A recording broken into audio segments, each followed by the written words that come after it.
Okay, trending reports are very similar to matrix reports. The only difference is there you use a trended workers data source.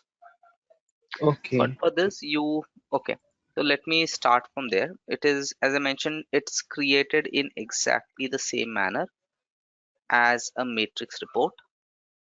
On a matrix report, I think we didn't look at one thing, that is the ability to add a chart.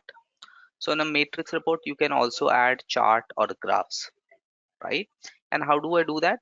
By simply, do you remember what was the matrix report we created last time? It was related to company.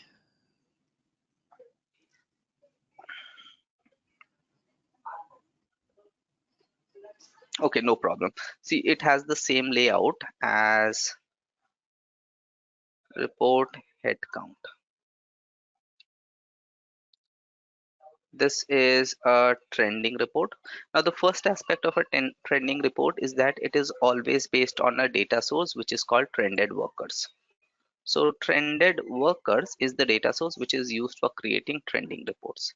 Now, if you look at the data source itself, if you see any other data source, right, it returns one worker for each employee record. So if you look at the description of all active and terminated workers or any other standard or index data source, it always mentions that it returns one row of data for each worker. But trended workers data source, if you look at the description, it says it returns multiple rows of data for each worker. So Okay. what is the data that it returns? It returns activity data and snapshot data. So as you were mentioning just a while back, so at the end of each period, it will give you a snapshot of each worker, in the sense the status of the each worker. But for that period, it will also give you the activity. So what is activity? All the transactions that have happened on the worker, right? Now this data source only shows you data for the last 36 months. So this data source cannot be used to do a reporting which is greater than 36 months. So it automatically runs in the background at regular intervals, and it collects the latest data for you. So this is a special data source which is only used for trending reports, and the data source itself is known as trended workers. Now if I go in here, this data source has a lot of those fields that you were seeing. In all the other aspects, this is similar to a matrix report. The only difference is, see here, you don't have row grouping. You directly have column grouping, and then you have the fields to summarize. Now, why is that I don't have row grouping? Because the row parameter is time period. So what is trending? You want to see data over a period of time, right? So you want to Yes. understand the trend. So your time period is the row parameter. So for example, if I say I want to display time period on the column, now if you see, it is asking me for the row grouping. So one of the parameters is your time period. By default, it shows on the rows. Now, how do you define this time period? It could be a quarter, it could be a month, or it could be a year. So I want to display it on a monthly basis, or maybe a quarterly basis. You cannot display it on a weekly basis. So you cannot display your trending report on a weekly or anything which is less than a month. That's because if you see, this data source has to capture all the data. So if you display it on a weekly basis, this will increase the load on this data source. And that's why it is only restricted to last 36 months, right? Okay, now in here, for each of these time periods, let's say I want to get the hire count. Now these are some fields which are only available on the trended workers data source or business objects. They are not available on any other business object. So these are all Workday delivered fields. You don't have to do anything about them. Similarly, I want to get the termination count. So these are all Workday delivered fields. So the ending head count that you saw in your report. So if you see, you have termination count, involuntary termination count, voluntary termination count. These are all indexed fields which you see with this orange icon. So this is an actually an index data source. So if I go to indexing Okay. information, these are all indexed fields, right? So I want to display termination count. I also want to display the ending head count.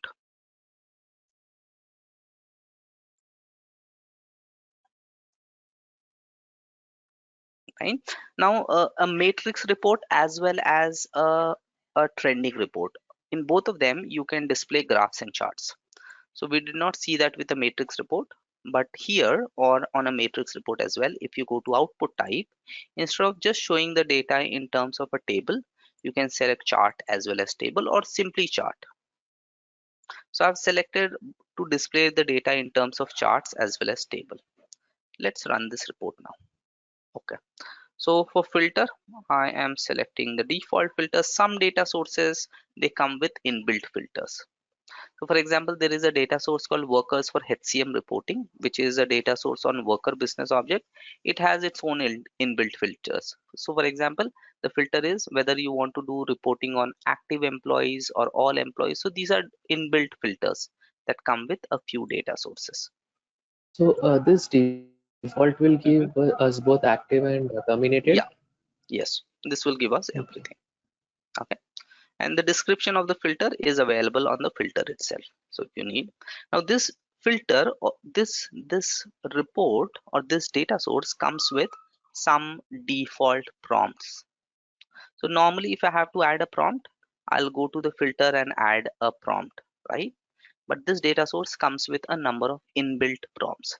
So when I run this, you see that system is automatically showing me all of these prompts. Now, what did I say at friended workers data sources? It allows you to report on a time period. So that's why time period is a required prompt. So I want to report on from 1st of Jan 2019, let's say till today's date. And let's run this report. Now we see for each period, it is now giving me a chart, a default chart which is donut. If I want, I can select a different chart type. But not just that, for each period, it is giving me the hire count, it is giving me the termination count and the ending head count as of the end of that period. Now, this is two types of data. So if you remember the description of your data source, it mentioned it returns multiple records for each worker, and that records includes both activity as well as snapshot. So what is an activity? Any transaction that has been performed on a worker is an activity, and snapshot is the status of the worker as of the period that you have selected. So let me now again run this report. So Right. if the Mm-hmm. worker has like three transaction, if we click on that Right. number, it will give us three records of for Three. that Right. worker. So for Okay. now, But let me snapshot select will the give record. only one record. One record. So I Okay. only want snapshot. So earlier it was showing me all activities and snapshots. Let me click on snapshot.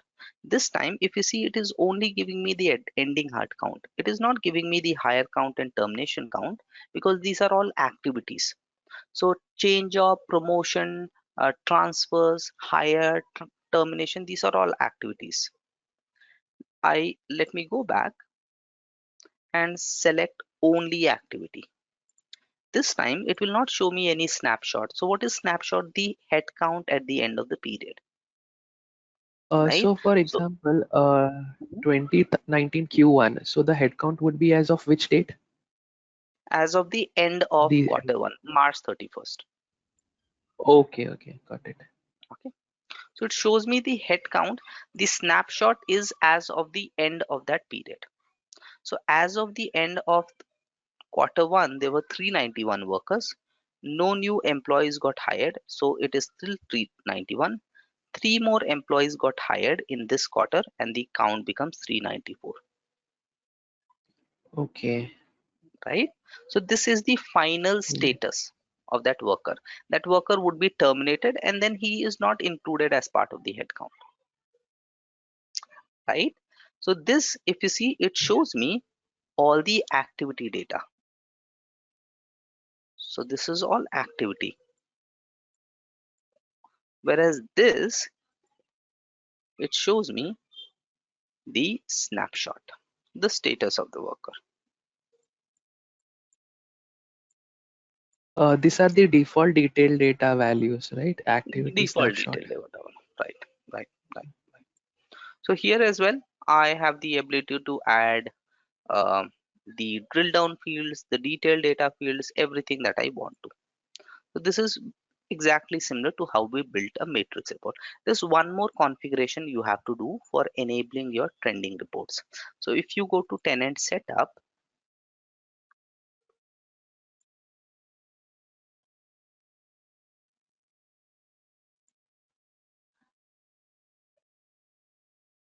and go to tenant setup reporting and analytics, see your trending workers data source is not active by default. You have to activate it first. Any other kind of report, if you have data, you can build an advanced report, you can build an matrix report, you can build any other report, and it will fetch you that data. But even if you create a report of type trending, it will not get you any data unless you enable it first. So the first thing that you have to do when you implement your Workday system is enabling this option. Once you have done that, then you can check the status. So if I come here, this is the task. So now if I come to this task,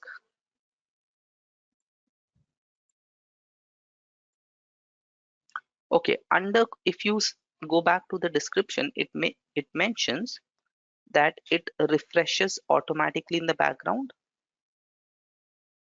It refreshes in the background at regular intervals. So here it shows me the last two refreshes. So the latest refresh happened on March 21st, 9:16 p.m. and total of some 11,000 records were processed. And there were some additional two fields which were added. And then before that, it was on March 20th. So this refresh happens automatically in the background. All right. What is important for Okay. us is the configuration. So here you define the trending start date. So by default, the trending start date will be set to 36 months in the past. So what is today? Today is March 2021. So if you see, the trending start date is set to March 2018. Next month, the trending start date would automatically change to April 2018. So this Okay. is set to last 3 months. If I want, I can explicitly, for example, change it to 2019. So it is either maximum of 36 months or whatever I specify here. But if I change it to 2010, then it is of no use, Yes.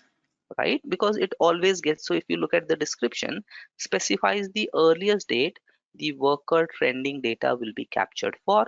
Note that worker trending tracks the last 36 periods of data or that occurred on or after this date, whichever results in fewer periods.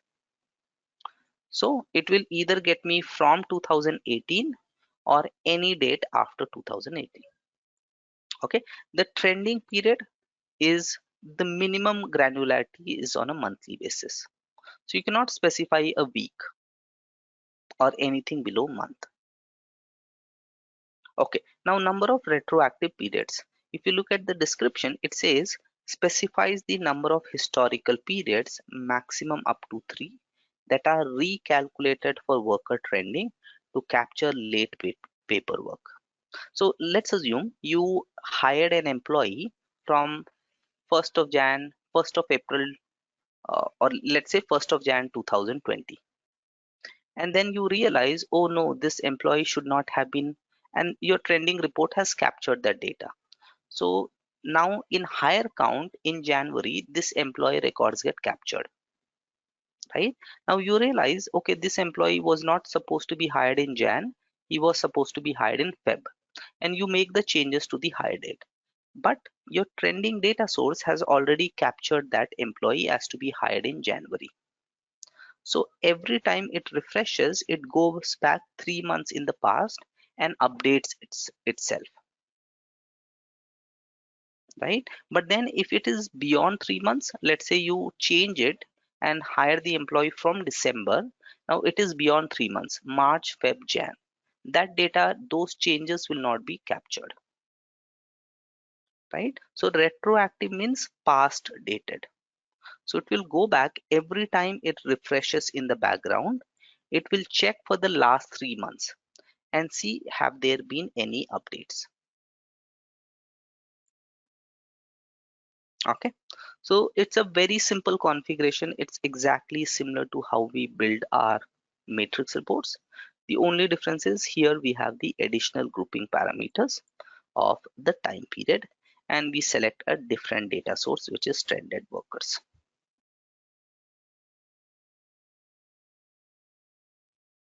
All right, Drill any down and question? detailed data is same It's as the exactly same. metrics. Okay. So if you see, Yeah. you still have the default fields, detailed data fields, sort, drill down options. So they are all exactly similar. If you want, you can change the output type. So here the default output type, if you see, is if I run this report once again. Okay, so if you see, this is the default chart type and this is a donut chart, right? If I want, I can dynamically change it. So instead of donut, I can select column clustered or line or stack and so on and so forth. Now I can also change the default chart type on my report. So if I come back and edit my, and you see the same options on a matrix report as well.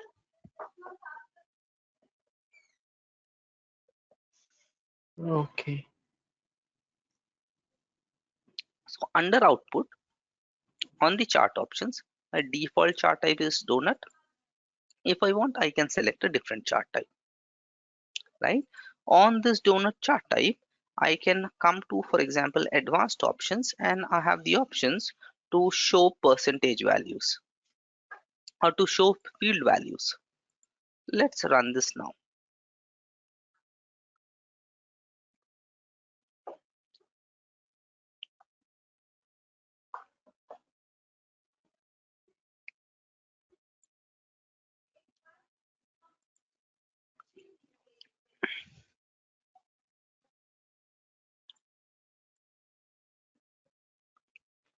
So if you see, now it shows the percentage values and the field values, Okay.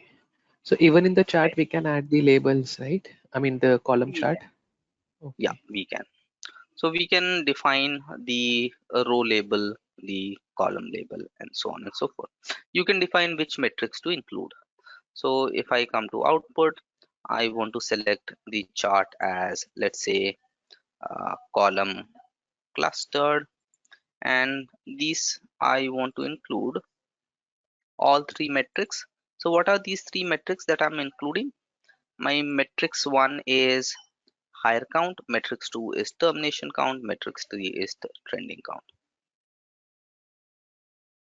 Okay. So right? if we have two, then it will give us only It two will show metrics, through. one or two. So even if there are three, I can just show two, or Okay. maybe there are three, I can also add a secondary axis. Oh, it doesn't show me. Let me see. Uh,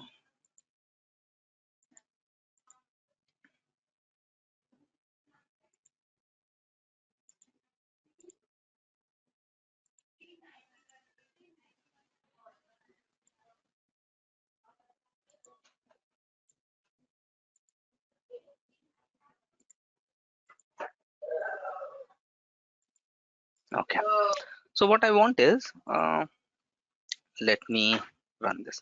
So what I'm saying is, I need a combo chart wherein on one axis I want to display metrics one and metrics two, which is a column cluster chart, and metrics three, which is basically the ending head count. So if I go back to the table, this is my matrix 1, this is my matrix 2, and this is my matrix 3. So I want the ending head count to be shown on the secondary axis, which I want to be displayed as a line. So based on the chart type you select, let's see, based on the chart type you select,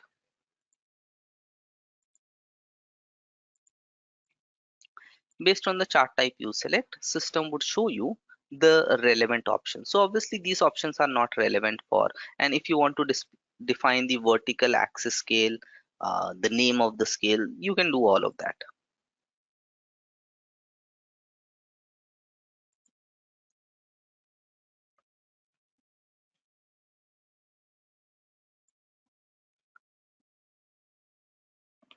Now if you see, these two are my hire count and termination count.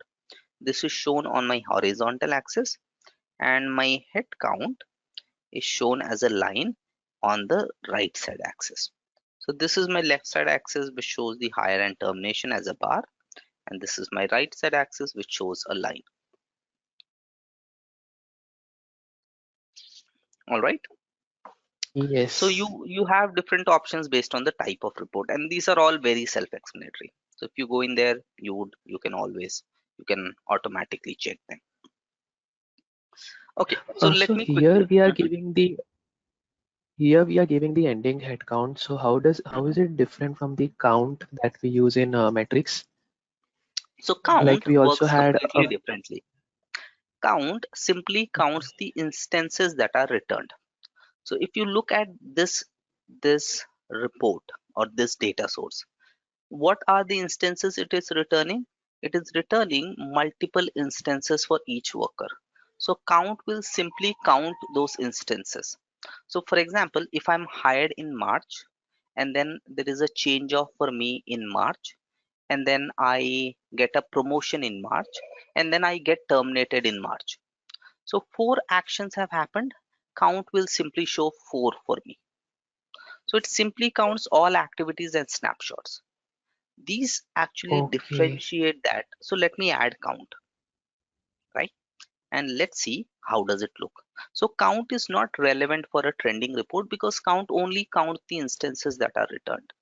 But in a trending report, the instances have to be segregated into an activity and a snapshot. So that's why I didn't add count, count here. oh, so any difference that we see between ending head count and count, that means there are some movements or transaction happened. Right. So if you The see difference is here, the count basically the is time. Yeah, because these are all the changes that 1196. have happened that for that worker, Mhm. right? This could be so Okay, all the transaction that have happened. This includes hires, transfers, change offs, promotions, everything. So count itself has no significance here. okay, All right.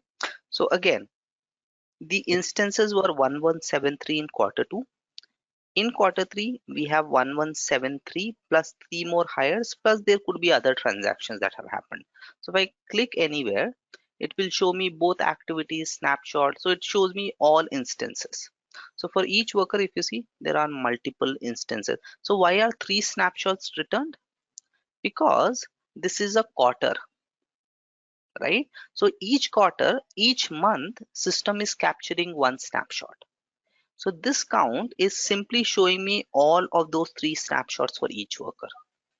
But here, because I'm grouping this based on a quarterly basis, system only shows me the count of the worker as of the end of that period, right? okay, So count doesn't do anything. It doesn't have any intelligence. It simply counts whatever instances are returned. got So it. for each month, system returns one snapshot, and this is simply counting that. That's all it is doing. Okay, Okay. So that's how count looks. Okay, let me quickly show you a composite report as well. So, what is a composite report? A composite report allows me to group one or more reports, one or more matrix reports, right? So, let's say I want to create a, a custom report for getting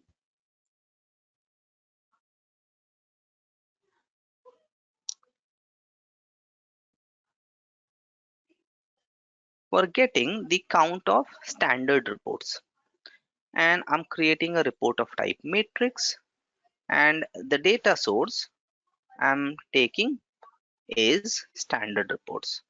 So this report will give me all the standard reports in the system. A very simple report I'm building. I'll click on OK,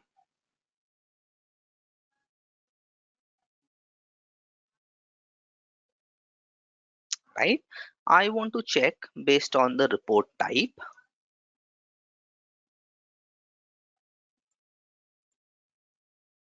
right? I want to get the count of reports for each report type. So basically all standard reports. Let's run this report now.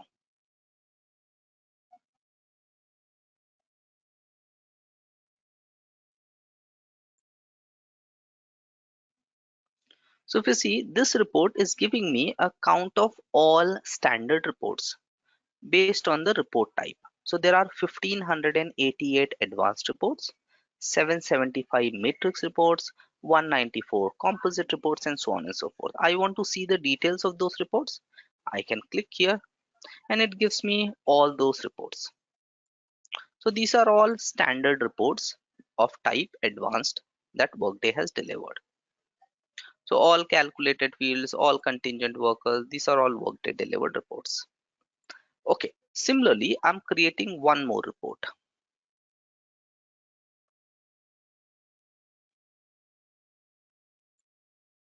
right? Now here, I want to get a count of all custom reports,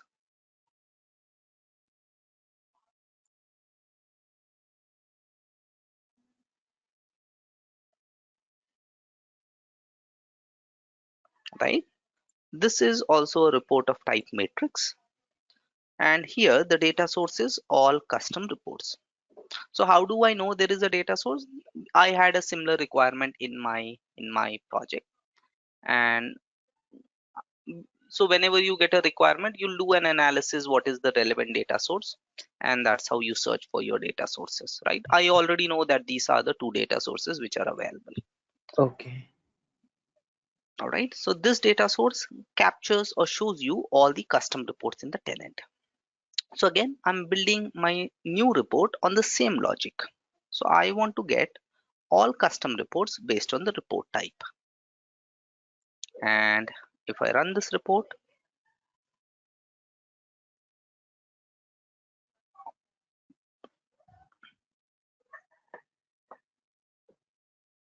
and here I go.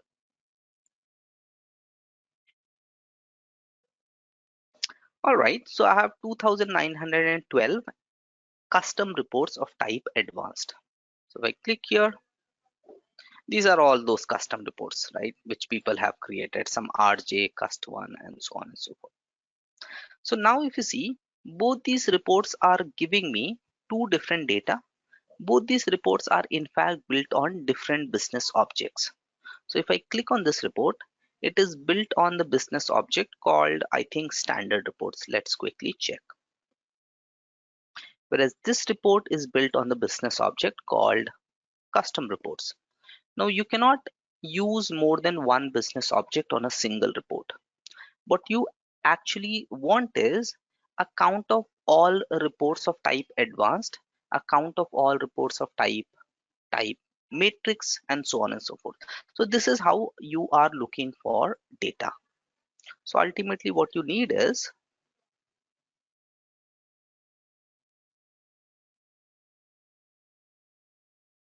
so let's say this is what you need. So you need for report type advanced, you want to know how many oh, you want to know how many standard reports are there. Let's say there are 100 standard reports, and you want to know how many custom reports are there. Let's say there are 50 custom reports, and you want to know total reports, which is obviously 150.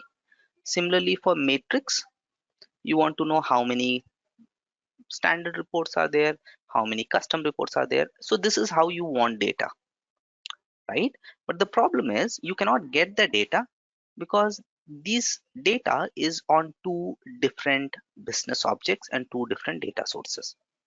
So while you can get this information, you cannot get it together on a single report, right?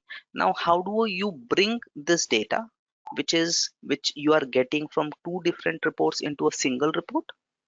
You do that with the help of a composite report. Make sense? Yes. All So right. in our case, we are getting only standard in a different report and custom in a And different report. custom So in a since you want different to report. club So it let me together, yeah. right. So let me run it once again. So I have two reports that I have created. Both reports are built on completely different business objects, completely different data sources. What I ultimately need is a single report which will show me all advanced reports of type custom and standard, all matrix reports, all composite reports, and so on and so forth. So I want to bring data from two completely different reports together. Now, how do I do that? I do that by creating a composite report. So I'm selecting the report type as composite, right? And I'm giving a name to my report and I'm calling it all reports in tenant, right? Now, prompt set is a concept which is used in many areas in Workday. So the prompt set is a concept wherein you have the ability to to pass parameters to a number of reports together. So because a composite report includes multiple reports, and there could be some common parameters you want to pass to all of those reports, which is basically the selection parameter. Then you can define a prompt set. So obviously no prompt set is relevant for us. Prompt set, as the name suggests, it allows end users to enter values when they run that report, and those values are passed on to all the sub reports which are part of that main report. Okay, so I've selected the report name. The moment I select the report type as composite, my layout completely changes, right? So here I don't have to select a data source, I don't have to select a business object. And the reason for that is a composite report allows me to bring data from different sources. And each of those sources could have a completely different data source. They could have a completely different business object. Then the question is, how would I join these different reports? Right? Both of these reports have completely different data sources, completely different business objects. So how do I join data from these two reports? What is the common criteria? Okay, so let me click on OK first. Now, the moment I click on OK, this takes me to the main composite report screen.